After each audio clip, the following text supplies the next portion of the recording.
చంద్రబాబు గారు కోట శ్రీనివాసరావు లెవెల్లో యాక్టింగ్ చేసేస్తున్నాడు అంటున్నారు వైసీపీ నాయకుడు కారుమూరి నాగేశ్వరరావు గారు.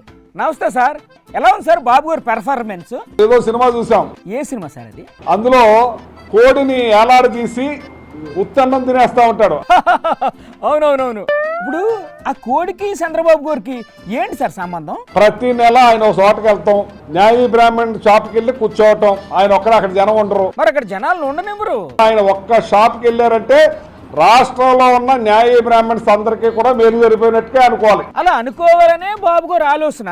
అలాగే మత్స్యకారుల దగ్గరికి వెళ్తాడు, ఆయన ఒక్కడే ఉంటాడో ఇద్దరు ఉంటారు. వాళ్ళు అక్కడ ఇద్దరిని తప్ప ఇంకెవరిని ఉండనివ్వరు. మరి రాష్ట్రంలో ఉన్న మత్స్యకారులకు అందరికీ మేలు జరిగిపోయిందని వాళ్ళు భావించేయాలన్నమాట.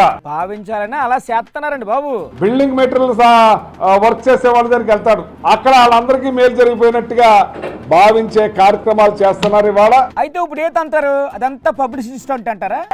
ఆర్ట్ అండి, ఆర్ట్ సార్. సంపద సృష్టిస్తానన్నారు. ఓ అందుకేనా యాక్సిస్ తో అగ్రిమెంట్ చేసుకున్నారు? సంపద సృష్టించి మీరు ప్రజలకు ఇస్తా అన్నారు, కానీ మీ కొడుక్కి మీ మనవడికి ఇచ్చే కార్యక్రమం ఈ సంపదని దోచుకోవటానికి చేస్తున్నారు. సంపద సృష్టిస్తాం అని చెప్పారు, కానీ ఆ సంపద అంతా ఎవరికిస్తారో చెప్పారా?